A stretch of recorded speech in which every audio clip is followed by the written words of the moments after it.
Greetings, parish orphans and retrogrades. Happy Wednesday.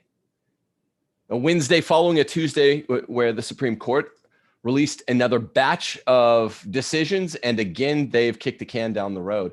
What the heck is up with that? We'll see if the Dobbs decision is there tomorrow, but that's not our topic today at all. Our topic instead, since we've been talking so much about Dobbs, Roe versus Wade, abortion, is a little breath of fresh air. Something that we can beat up on that's low stakes, Catholic education. And with me, parish orphans and retrogrades, to beat up on Catholic education is my oldest friend doing this, literally and figuratively. He's my oldest friend. He's like 100. And we've been friends for like 80 of his years or something, which I guess makes me 80 at least. Mm-hmm. But literally, of all the people that have ever come on the show, he's my oldest friend. And I mean, we've been friends the longest. Stephen Jonathan Rummelsburg, who has become the Catholic education guru. What's up, Steve? How are you? Hey, Tim. How are you? It's so good to see you again. And, you too. My wife and I, we have 106 years of combined experience in education. So we know what we're talking about. Yeah, that's a lot. So between you and Faith, you understand that the titular response is Catholic education worth saving? Ought to be no, right? Are we going to be debating this? Because I always say no. I say, look, the Catholic Church invented corporate education in the sense of educating more than like 2 or 3 young bodies and minds at once. Yeah. They invented it like they invented everything else, secondary ed, university ed, the library, hospitals, the slam dunk shot, whatever. They invented everything, right? And not the last one. But the point is, it's to say, okay, Catholic education is not worth saving, which is what I say, at least in the Anglo world. That means whiteys like you and me. It doesn't mean you don't homeschool your kids. I'm just all in on homeschool, and I'm all in on not going to college, because I think the whole thing is, what's a way that I can say it that's not like R-rated? The whole thing is lost, salted and burn it and salt it, right. and don't send your kids to college. Don't send your kids to elementary or secondary school. Teach them what they need to know at home. And you don't really even need curricula for doing it. Even Catholics who want to homeschool. I'm so anti-education at this point that I'm like, don't use a curriculum. The curricula was devised by like John Dewey. What do you say about all of that? It's like 6 questions rolled in one. No, and they're all the right questions. And you sound a little reactionary. I'm not going to lie. You sound a little reactionary there, which is fine.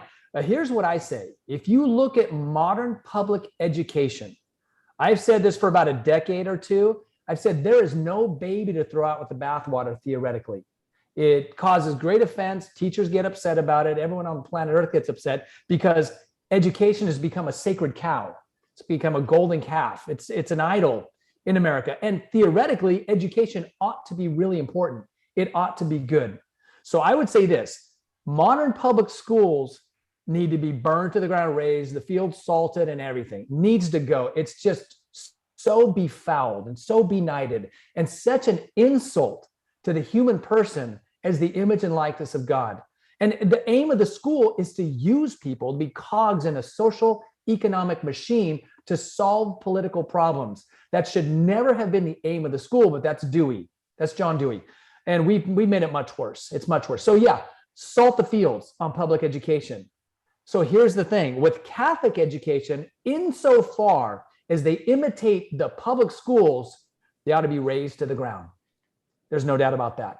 So just to jump in, I don't have a lot of normies in my audience, but those with semi-normie sympathies on this particular issue, they do say, okay, Steve just said, who knows more about this than anyone, insofar as Catholic schools copy public corporate education, they're bad. But what if we just, this is the what if we just sickness that afflicts conservatives and Catholics in America. What if we don't need to secede and cut up the country and hit the reset button. What if we just, reform all the institutions? It's like, that's stupid. That doesn't work. The ship is overrun.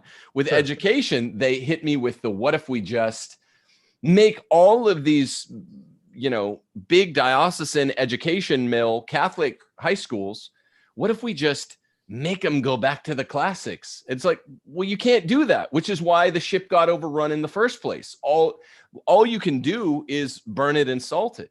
Now, I don't understand the what if we just, but a lot of people are afflicted by it, even though it's not the parish orphans out there listening are not normies. But on education, isn't there how can you convince them? Can you help me to draw? Yeah, sure. My friends You're doing a what if we just, and I like your what if we just. What if we just take our kids out of the schools and homeschool them? I like not. That's the option. That's burning it. This is the point. In terms of subsidiarity, where what can be done locally competently ought to be done, you're making a suggestion about the principle of subsidiarity. Take your kids home. You can do better with your children doing nothing. Now, I'm not sure I agree with you on kind of the unschooling throughout the curriculum kind of thing. To have no curriculum is to have a curriculum that's no curriculum, if you're talking about such a thing as raising and educating your children. But here's the thing I think we can do.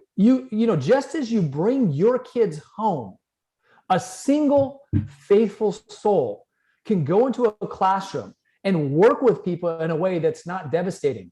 In fact, practically speaking, sometimes good things happen in schools. You're going to have a hard time convincing people that a particular Catholic school is horrible through and through when it's really only horrible through and through theoretically. You have some good souls coming in and doing good things. You have cases where a teacher is a good mentor to a family and actually assists the family.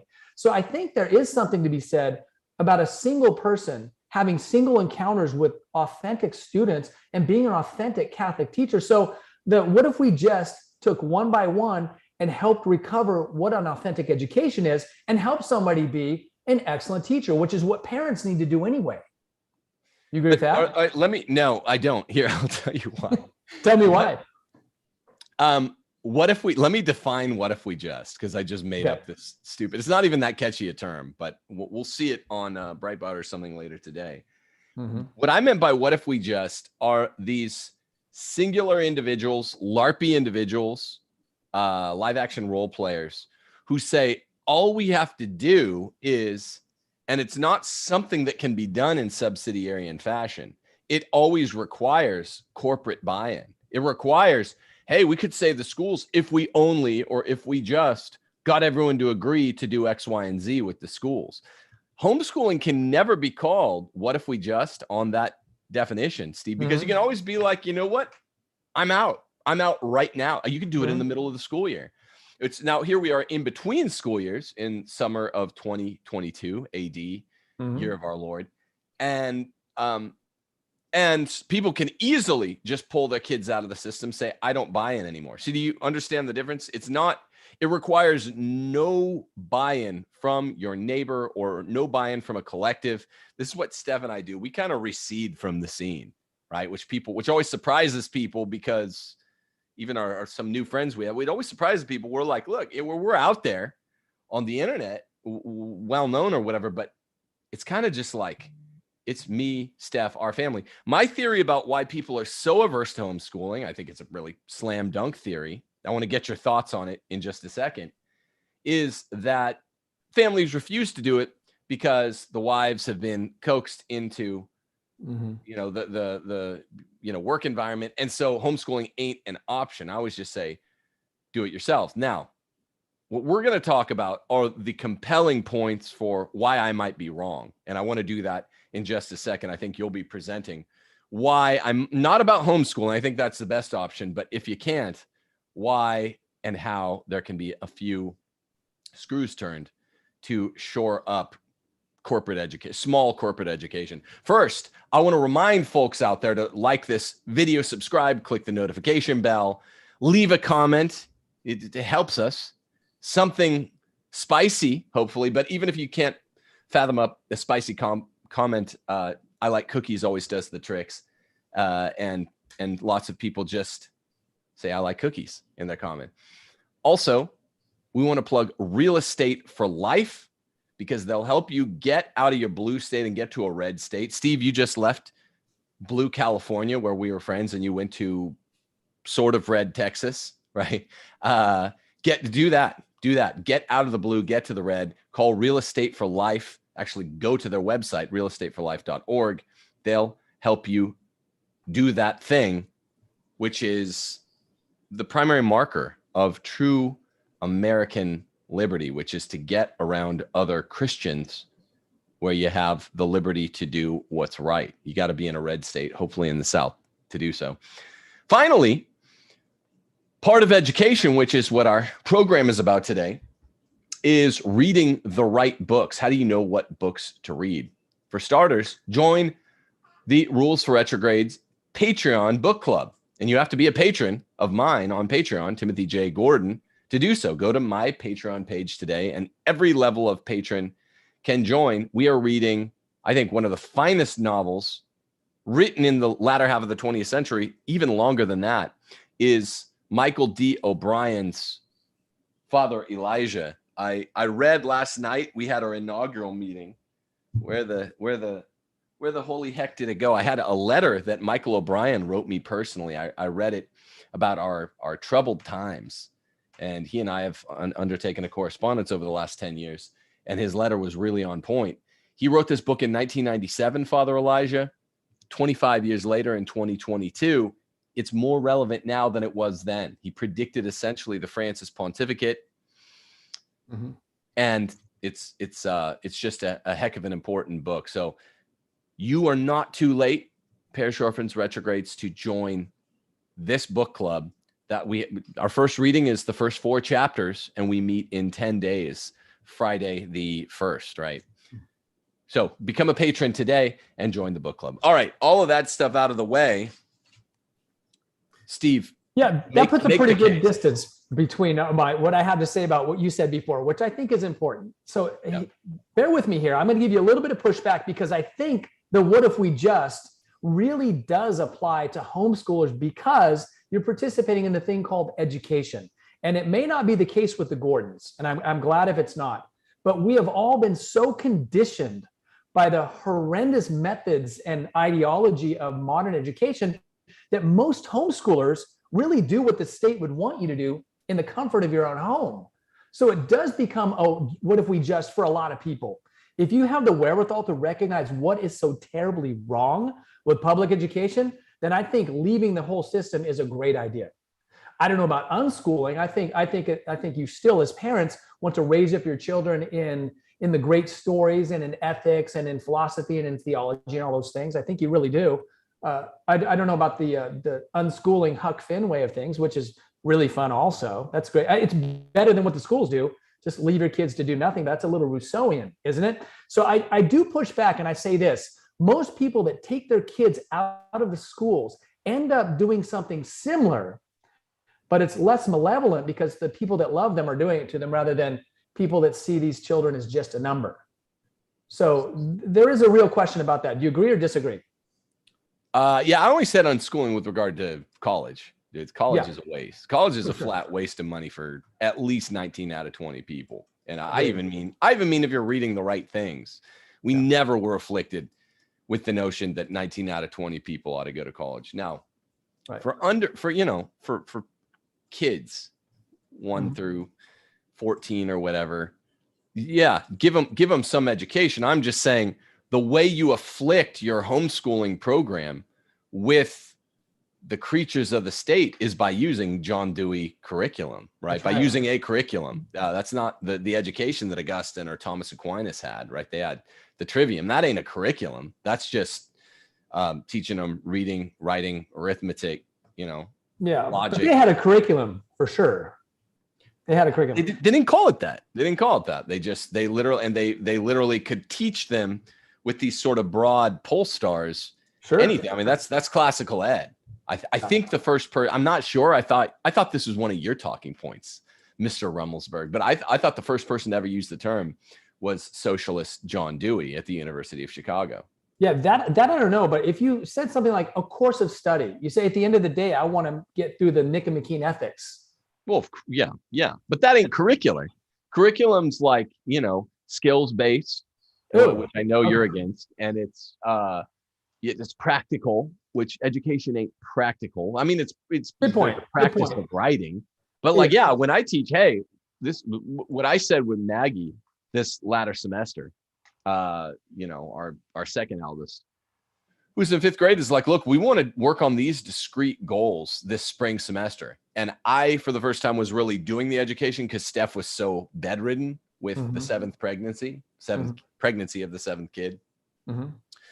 And so we worked on goals. It was a pole star, and we would go in the classroom every day, and I'd think for 10 minutes first, okay, how do we accomplish this goal?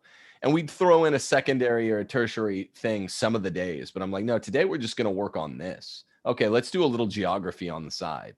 But I don't know. So I don't want to get off on a spree, but like the point is that corporate education is, I'm not saying it's inherently wrong, teaching 10, some large amount of bodies in a room at a time, like 10 or 12, right? It's probably the most you can actually teach in a classroom at once.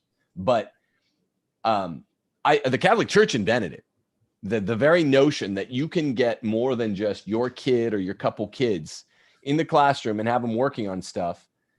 So it ain't wrong. It ain't disordered. You can do it to 8 or 10 kids, 25, 30, forget it. That's ridiculous. But like, or more, I think they're doing more in the public schools now, 35. That's a laugh. It's absurd. How can this be done in a way that doesn't require other families to get the right idea? Because in my experience, only a couple families get the right idea at once, and it's hard for them to meet up. They might be across the country somewhere. Yeah, I agree. No, I think the way you term it is right. And if curriculum is an abuse of speech, then I'm going to figure that out after this, and I'm with you 100%. To have no aim at all, to have no end, we would agree the pole star planning, as you say, I have a logocentric end. I have an end that meets a universal expectation, and we begin with the end in mind, as Thomas would have us do. So to do nothing at all, I really think that's a lot better than what's going on. But to purposefully enter into dialogue with your kids in the great conversation through the liberal arts is ideal. It's a wonderful thing. But I haven't met a teacher in the last 10 years who knows what the word art means, much less a liberal art, because the word liberal is so abused as well. So I'm essentially agreeing with you, while at the same time saying there's no doubt that a human soul of goodwill that recovers the truth about an authentic education can do something meaningful, even in a classroom of 30, which I agree with you. It's like power sitting at the end of the day. It's like babysitting on steroids, but there's something valuable that can be done. And you must do your best. If you're called to teaching, there are things that can be done that are not immoral. But if you follow the aims of the state, that's going to be immoral. You think it's, again, this ain't the topic, but you think true education can happen in a classroom with 30, Steve? I know for a fact a true education can begin to happen with a classroom of 30, and it's far less than ideal. So what is education? To lead souls forward from the darkness of error into the light of truth. That kind of thing can happen, but it's extremely, extremely impractical, difficult, and I don't know about impossible though. I mean, you have situations where sometimes a group goes to a lecture. You gotta have 100 people in the room, and an authentic education can be transpiring if the transmission of culture and truth is taking place in that room, right? Conceivably, it's not impossible. If you took 100 third graders and put them in a room and gave them a lecture, that'd be ridiculous.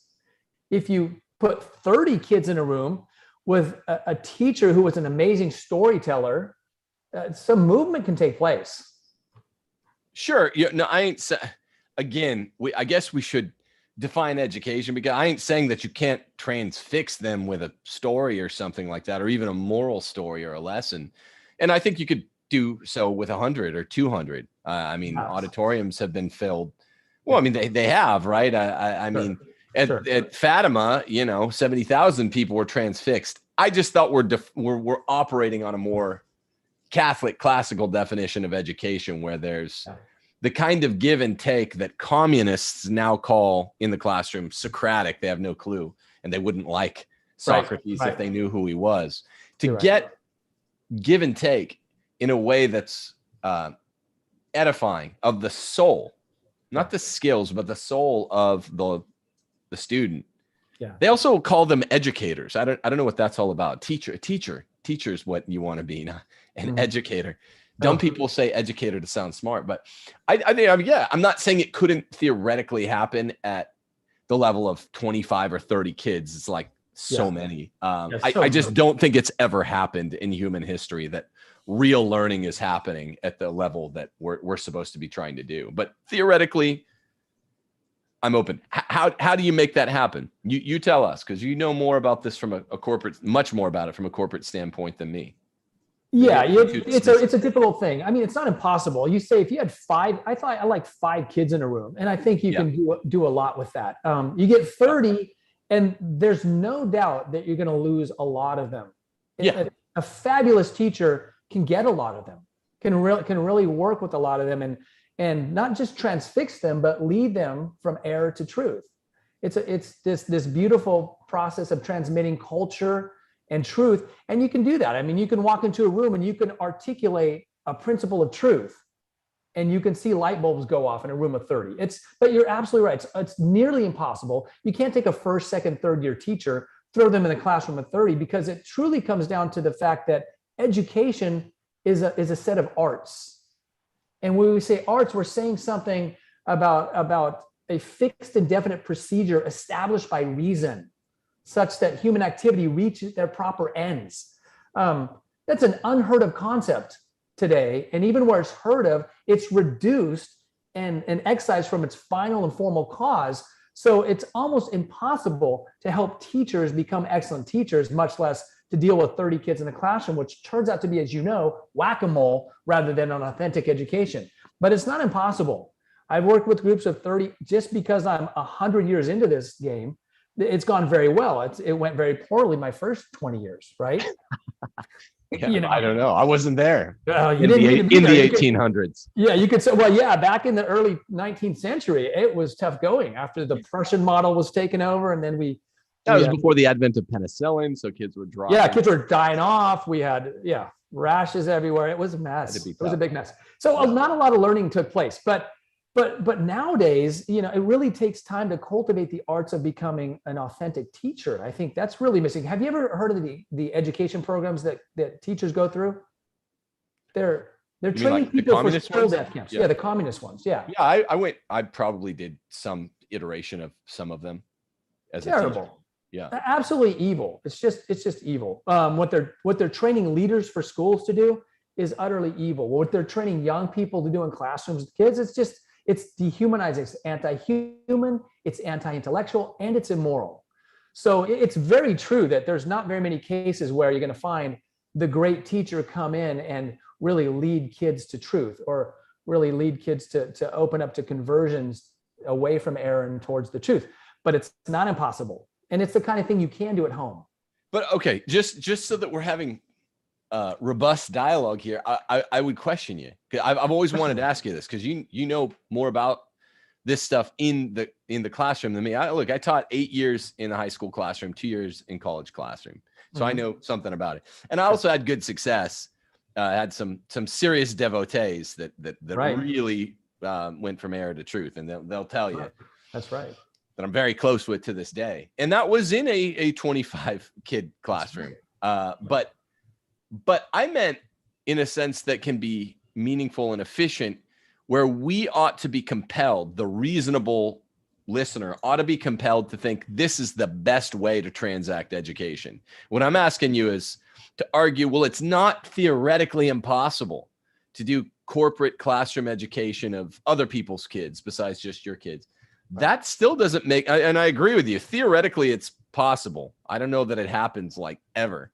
But even if it's theoretically possible, how do we still mount the argument, which you ought to be making, which is that it's actually better than homeschooling, Because I just don't get that. If we apply the Husserlian epoche, if we bracket, Husserl said, look, I want to figure out what happens when someone has an insight, like epistemically, with all the same sensory input. Archimedes is looking at the bathtub 100,000 times trying to describe it mathematically. It's all the exact same sensory input, but the 100,001st time he says, aha, I have it, eureka. Mm-hmm. You bracket all the sensory input and you say there's some new rational thought content that we can only call an insight. This is what Lonergan, a Vatican II guy, calls that an insight. And there's something to it. What is that thought content? We bracketed all the sensory input. So bracket now the main reason that drives people to put their kids in the schools, which is women in the workplace, right? I see this under every rock. You know, I see under every rock women in the workplace. And I'm like, what is a good, you know, reasonable reason for actually putting your kids in schools? They're all horrible. They're going to be learning how to put a condom on a cucumber or whatever, even in the Catholic schools, half of them. And basically I just see as the reason behind that, because people don't want to stay at home. Women don't want to stay at home and educate their kids. What give me a reason why this can be done conscionably, where people put their kids in schools? I am not going to give you a reason. I promote homeschooling. I promote an authentic education. Unfortunately, all the delving into homeschooling I've done has taught me that most homeschoolers really give them public education light. I agree. So it's better. It's better. And you know, I'm up for destroying the public schools. There is no hope. There's no possibility of reform. There's no way you can win over a modern educated person. Just as something simple like the principle of non-contradiction. It just barely happened. It's 1 in 1,000 that you can have an honest conversation with. It's 1 in 1,000 that can enter into a dialogue that's civil and contentious, which is a really important thing in an education. So I'm with you. These things need to be raised to the ground. But I'm hopeful because last 4 years in California, I worked in a public charter school, John Adams Academy. And not only did I have a great experience with most of my scholars in my classroom, I became a mentor teacher and worked with teachers who did buy into this truth about an authentic education. And it was a wonderful thing to see this transformation of an entire school, which I saw. So I'm really hopeful and really surprised that Augustine and Thomas can still teach people things if there's a middleman, like a midwife, to help birth concepts in the souls of other teachers. Some are open to it. You are very charismatic. I'll give you that. And if anyone could do it, it would be you. The midwife metaphor was gross, but how did you do that? Yes, it's pretty dirty, but here's the thing. You know, it really begins with the truth that you say, hey, who are you? You're Tim Gordon. What's your name? You know, I get to know you personally first. The first thing I did with every teacher where I worked is get to know who they are. And then you ask them, do you want to give birth in a tub? Yeah. I say, would you like to stop ruining kids' lives and help birth concepts in the souls of kids? It's a little messy, but it's a beautiful thing. And 9 out of 10 said yes. 9 out of 10 said, I do want to. I said, are you sure you want to stop ruining people's souls? And they would say, yes, I do. And it took a while to win them over. So I would have to use C.S. Lewis. We started with The Parthenon and the Optative, a little short essay. And that got their attention. Or Augustine's image of the city of man and the city of God. You know, so it started with great allusions to great literature after you get to know them a little bit. So it's personal. Modern education is not personal. It's all about measurements and quantifying and treating people like a number and a cog. And if you take the opposite approach and treat the human person with dignity, respect, and truth and charity, beautiful things happen. Beautiful things. And not by my agency, but by grace that's invoked by the charity and truth that brings the best out of people. It's a real thing. So in California, I was surprised to see an entire school turnaround and many others interested in knowing the truth about education. So I just don't think it's impossible, but I think it's a tough road to hoe. I really do. Well, and more often than not, go ahead. Yeah, we agree that the homeschooling that happens is very disappointing when I literally thought I got this point from you, that most homeschoolers are just lifting the curricula and trying to, they'll ask, what curriculum are you on? I was like, oh man, we are very classical. I mean, we're reading this one day and I'm teaching them moral lessons from the Greeks in one form or another. And then we're reading some modern literature. We did go through To Kill a Mockingbird, but we're learning all the classical lessons the next semester. Then we go do geography, which I don't even think the public school does anymore. So Yeah, but most homeschoolers are like, oh, that's interesting. I'm on the XYZ method. Well, I'm on the ABC method. I'm like, well, yeah, that stuff all comes from skills-based education and outcome-based education. That's right. Education ain't outcome-based, people. If you want to, it doesn't mean there aren't happy outcomes that stem from it, but that means we're asking teleologically, what's your purpose? And the purpose is to beautify the soul and to purge, morally speaking, the soul of the learner, the student, by the teacher. Mm-hmm. So, yeah, I've been very disappointed. Not like morally, I'm happy that homeschooling is happening on a more ubiquitous scale, but I've been very disappointed at the quality of homeschool that when I interact with good-hearted homeschoolers. Now, here's what you can't miss. If you pull the kids out of the school and they're staying at home all day with their moms, then everyone's going to win. They're going to grow up a happy individual. They're not going to grow up gay or tranny or anything like that. If the mom stays at home and loves the kids and does a sort of brainwashed job homeschooling them, your kid will have a happy life. I mean, that, you know, holding all of the things equal. So that's where it is a can't miss. Yeah. I agree. But keep your kids home. But the family that imposes the modern curriculum does harm. Sure. There's some depletion happening. Yeah. And the same thing, the reverse is that the good family mitigates the damage the school can do. I've seen that so clearly, that the more impoverished the family intellectually and morally, the more damage the schools do to those children. And the more well-off the family is intellectually and morally, the less damage the schools do. There is this interesting relationship there. So how many decades have you been in education? Seriously, like three? What's that? How many decades have you been a teacher? 32 years. Yeah.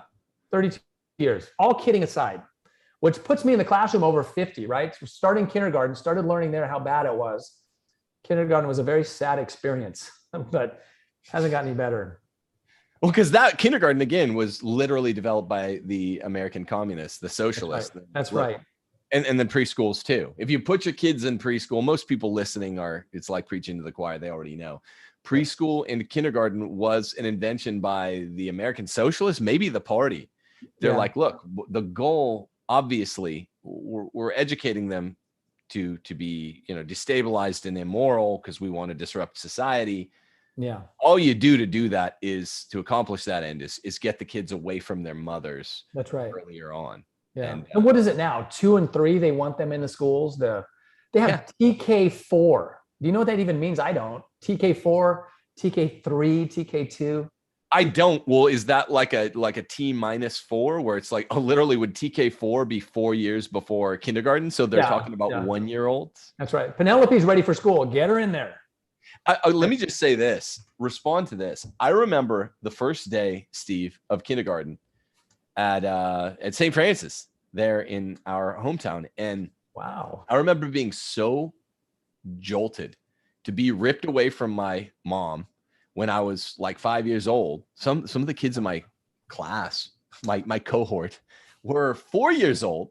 And I just remember being like crying and going, and I met the kids, and then you're in a new situation. I remember kind of wiping the tears away and being like, this is weird, but I don't want to be like a weirdo or a sissy. So I kind of stopped crying, and it was like entering into a whole new world.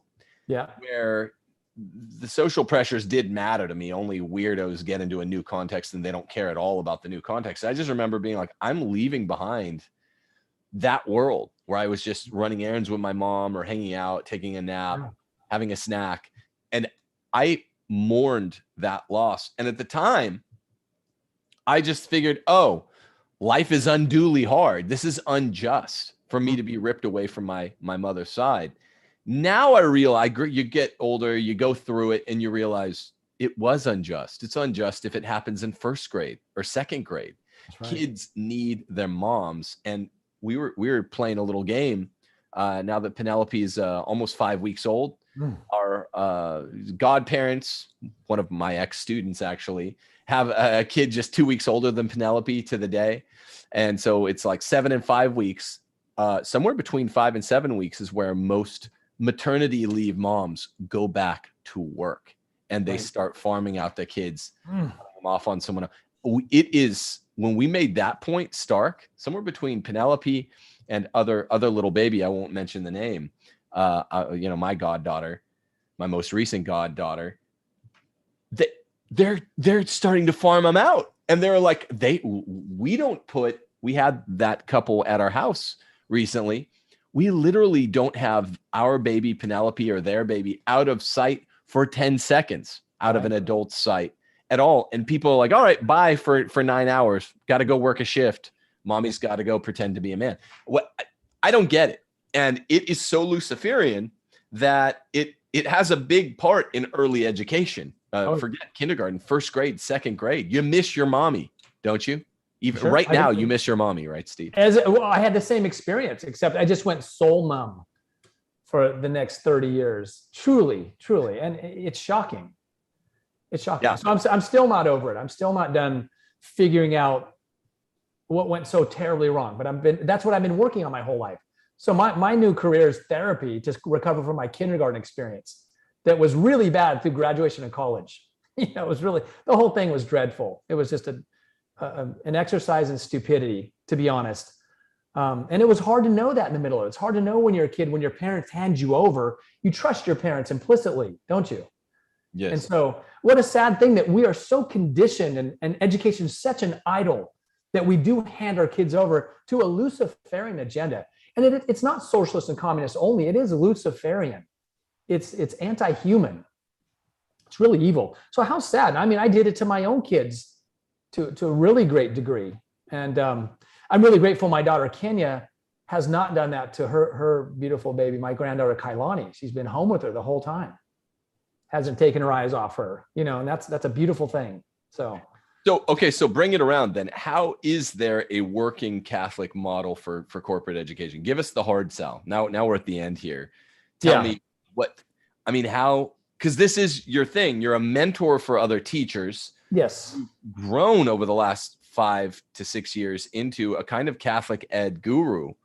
And you always laugh when I say it, but it's true. You go on Matt Fradd semi-regularly as the Catholic education guy. When you write an article, you are the Catholic education guy. Mm-hmm. Make the hard sell. How can I won't rebut it. I literally want to know. I'm not trying to be a hard case. How can people feel good about putting their kids in any kind of Catholic school, even whether it's a classical ed school or a more classical Catholic school? How is this to be done? You're working on this over the summer, right? That's right. Yes. Yeah. I have a new job. I am the executive director of the St. Thomas More Fellowship, working for the Archdiocese of Boston. And Mr. Thomas Carroll and Ms. Colleen Donahue, the superintendent, the assistant superintendent in charge of Catholic identity, are very faithful souls. They are aware of the state of the modern Catholic schools, and they have been working tirelessly to help reform them so that parents can feel good about sending them to schools. So what we're doing is this. We are scouring the nation, and I'm scouring still right now. We are looking for young, faithful souls who are called to teaching, that want to bring children to Christ in the classroom.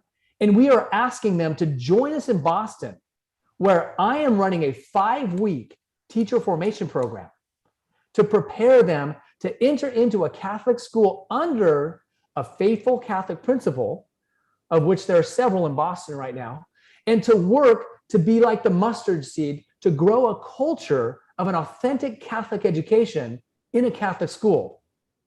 It sounds crazy, but I don't think it's impossible based on my experience with the schools that I've seen transform as a result of exposure to the great Western tradition, the great dialogues, the liberal arts, the truth that theology is the womb, philosophy is the handmaid, and the liberal arts are the ways into an authentic education. I've seen amazing things happen with souls like myself that were brought up very deformed.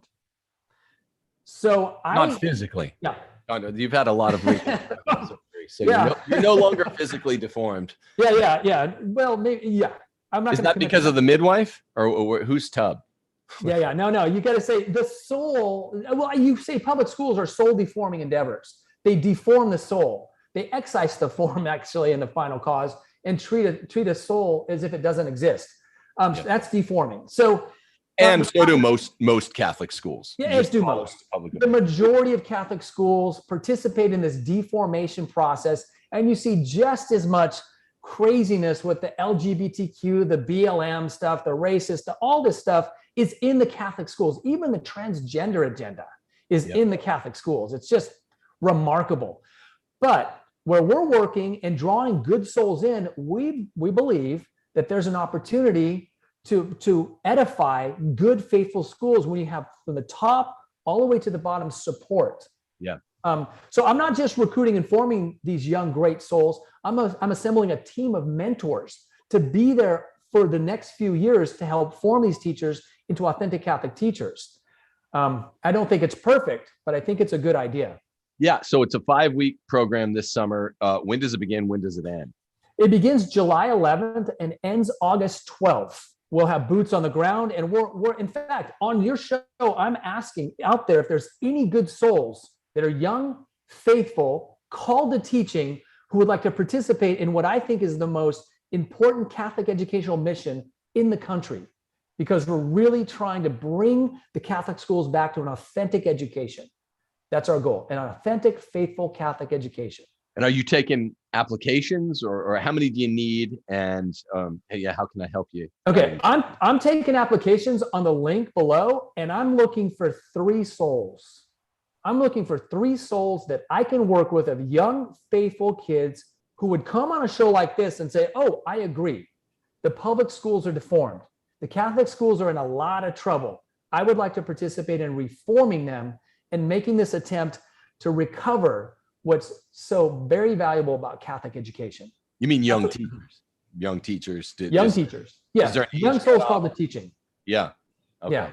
I've had a lot of teachers reach out. It's really tough when you're already deformed by the system. We don't even want these teachers to be certified by the state. We want to form them in the tradition. And yeah, so it's funny. When I remember looking into being a teacher here in Mississippi, long before I ever had to leave the state at the behest of BLM.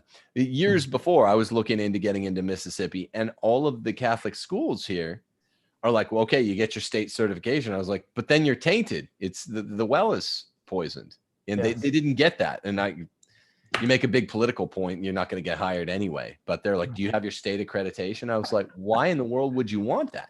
Yeah. Well, that's your first sign. If they want you to be accredited by the state, that's a tremendously bad sign that leadership is so deformed, probably beyond recovery. So for clarification, you're looking for what, college age students that are getting a degree in something, hopefully besides education, because that's not really getting a degree in anything. Liberal arts, history, humanities, even the maths and sciences. Yeah. And the big thing is this: you're faithful and you're called to teaching. It's a real call. You're called to lead kids forward towards Christ. If that's the call, a young college graduate would be great. We're setting up the St. Thomas More Fellowship, and it's a bunch of young kids from Thomas Aquinas College, Wyoming Catholic, Ave Maria, University of Dallas, and Franciscan Steubenville. So far, those are the kids we have working with us, and they're just phenomenal souls. They're really great souls. So I'd love to see 2 or 3 more people join this cohort. This is our inaugural year. Our hope is to have 20 to 30 this year, maybe 50 next year, and beyond that, we just hope to draw people into this endeavor to reform the schools. But we need good, faithful souls. I'd love to see, having said all I did about homeschooling, more young men get into Catholic corporate education. Because these are the leaders, the mentors that are taken seriously in the classroom, that don't have to scream and yell. I'd love to see some young parish orphan retrograde men take up the call, and not to see teaching as an effeminate thing.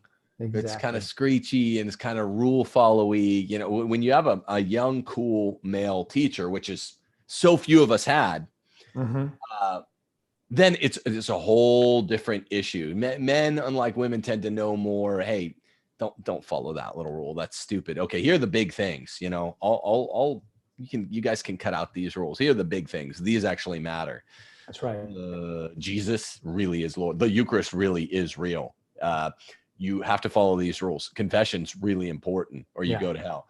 Okay, all this other stuff, I don't care if you say, if I hear you saying shit, I don't want to hear you taking the Lord's name in vain. Whether it's with a GD or just G, you don't take the Lord's name in vain. I don't care if I hear you saying shit or crap or something. You tell students that, and then all of a sudden they're buying in. That's a very male thing. Prudence is the virtue of the ruler, where you're like, do this, don't do that. Males tend to be really good at that because they're male. That's right. And let me make the point, Sam, that modern public education is a feminist endeavor through and through. It is emasculating. It's egalitarian in a bad way. It's communist. It's so revolting. So yeah, to recover good men in this run by women, generally speaking.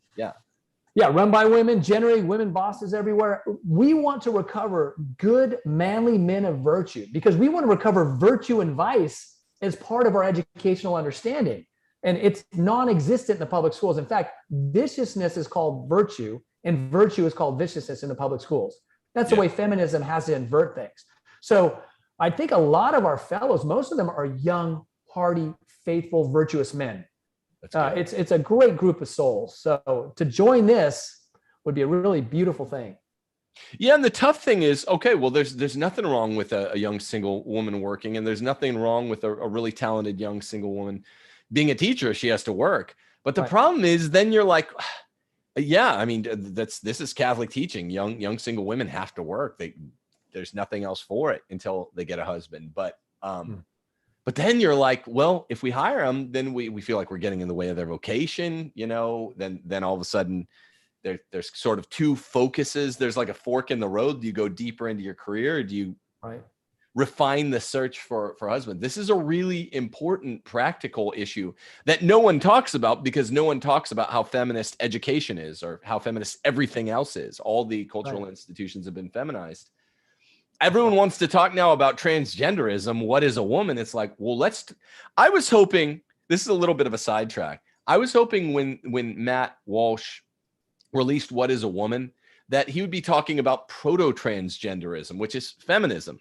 Okay, what is a woman? What are the functions that go with being a woman? Because that's all feminism is. That's right. A woman trying to be a man. If a woman can act like a man, then I guess a woman can act like a man in the bedroom. That's homosexualism. And if a woman can act like a man in the bedroom, why not just get a couple surgeries or just play house imagination and just say you are a man?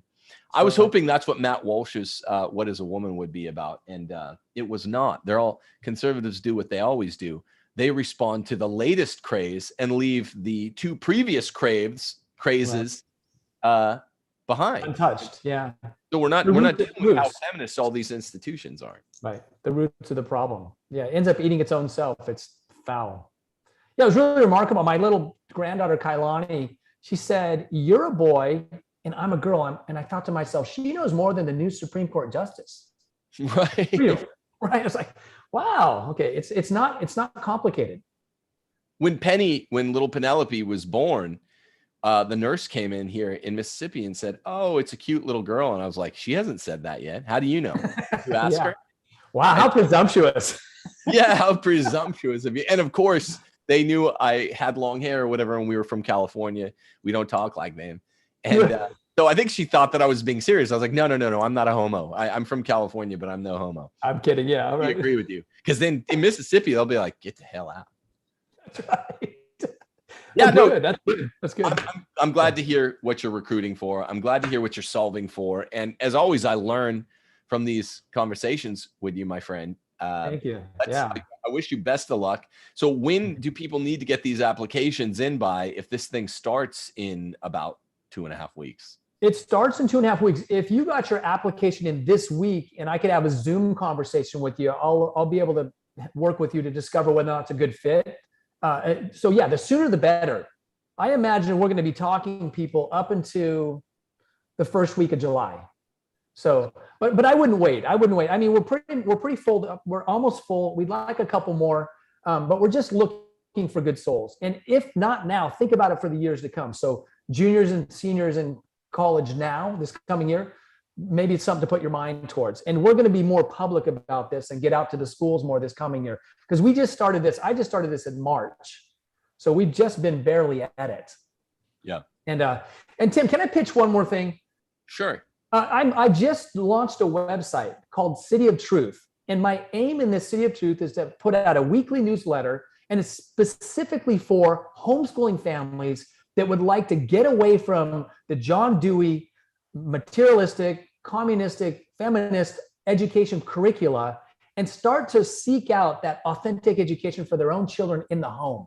That's my goal. So you can sign up. It's a free newsletter. I'm just putting it out there. I'm going to make some videos. I'm going to have some conversations and things like that. So please sign up. And there's a link on this below, correct? All right, yeah. So I'm going to have in the show notes, folks out there, these two links. So one will be the link to make the application, right, Steve? Yes. And two will be the link to your new website. People go there. You're going to get floods of applications. So I hope so. Your search will be over. Hopefully they'll be the right fit for the job. Look, folks, one plug of my own. You know what I say about education. Do it. I mean, you could go do Steve's thing. We do need some good teachers because everyone's not going to leave at once. But if you are one of the ones like me that wants to educate yourself or your kids at home, you need good online resources. And there's no better way than YouTube, Zoom, Skype. Go to timothyjgordon.com, click enroll. We have now 10 or is it 11 course offerings. It's like $100 each or something. You got to check what the prices are now, but the summer is a great time to take one of the short classes, 6 or 8 week classes from Retrograde Classical Academy. We got everything from Aristotle's Ethics to church history to US history to Latin. We have a first semester intro Latin, a second semester intro Latin. These are all on recordings. You buy the books, you follow along. It works really, really well. Go to Timothy J. Gordon and go to enroll now. Steve, it's always great to have you. Always great to be here, Tim. Yeah. God bless you, man. God bless you. Thank you so much. Folks out there, stay tuned. Tomorrow could be the day that the Supreme Court releases Dobbs and all of the leftists, half of the country roughly, Luciferians, will set the country on fire. So keep your ear attuned. God bless you all. God bless this fallen nation of ours. We'll wait for better days. Deus Volt.